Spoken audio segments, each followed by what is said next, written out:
그리고 모든 권력은 국민으로부터 나옵니다. 그렇기 때문에 모든 권력은 국민을 위해서 봉사해야 합니다. 그런데 새 정부가 출범된 후 대통령실이 이전되는 과정에 대한민국의 주권자인 국민은 보이지 않습니다. 윤석열 대통령은 대통령 선거 공약으로 그리고 새 정부를 출범시키면서 국민과의 충실한 소통을 하겠다고 약속하셨습니다. 그런데 대통령실의 이전의 의사결정, 이전과 관련한 안보 국방의 문제점 검토, 이전에 소요되는 비용 등과 관련해서는 국민들이 이해하고 납득할 수 있는 충분한 소통을 하지 않았습니다. 그런 이유로 의문과 의혹이 쌓여가고 있는 실정입니다.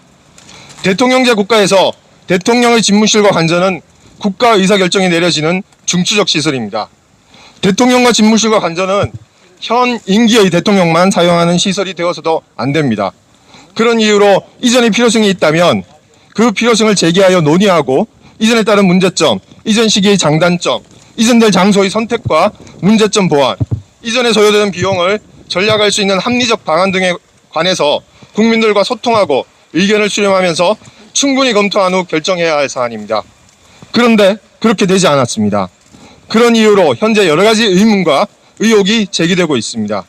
대통령 집무실과 관저의 이전은 한 점 의혹과 의문이 있어서는 곤란합니다.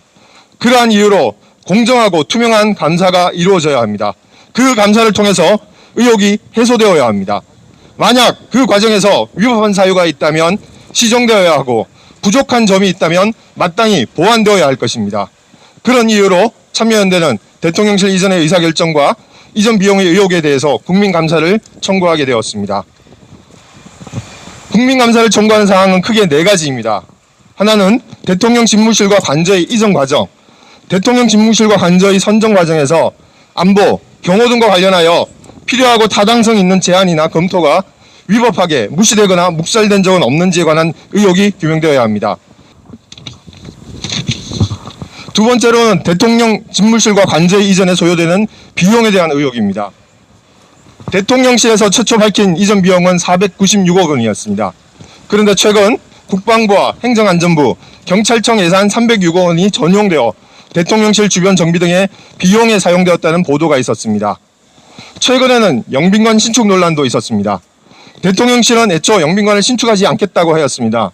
그런데 그렇게 믿고 있던 국민들에게 아무런 설명이나 해명도 없이 내년 예산 안에 영빈관을 신축하는 예산을 포함시켰습니다. 그 비용만 878억 원입니다. 더욱 놀라운 일은 한덕수 국무총리조차 그 사실을 알지 못한 채 언론 보도를 보고 알았다고 합니다. 대통령실 영빈관 신축이 이렇게 몰래 이루어져야 하는 일인가요? 그렇지 않을 겁니다. 공정하고 투명하게 결정되어야 하고 집행되어야 할 사안입니다. 세 번째는 대통령 집무실 관저 이전 관련 공사계약 체결에 관한 의문이고, 네 번째는 대통령실 소속 공무원의 채용 과정에서의 적법성 여부입니다.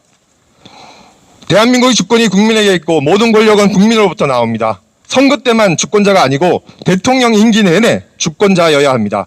국가의 중요한 의사결정은 국민들의 다양한 의견을 수렴하여 공정하고 투명하게 이루어져야 합니다. 몰래 이루어져서도 안 되고 부당하게 이루어져서도 안 됩니다. 국민들의 세금이 허투루 사용되어서는 곤란할 것입니다. 이런 이유로 대통령 집무실과 관저 이전에 관한 의혹들을 해소하기 위해 국민감사를 청구하게 되었습니다. 감사를 통해서 이런 의혹들이 명명백백하게 밝혀져야 할 것입니다. 그리고 의사결정과 예산의 집행 과정에서 위법이나 부당한 점이 있다면 시정되어야 마땅할 것입니다. 감사원은 이런 국민들의 요구에 응답해야 할 것입니다.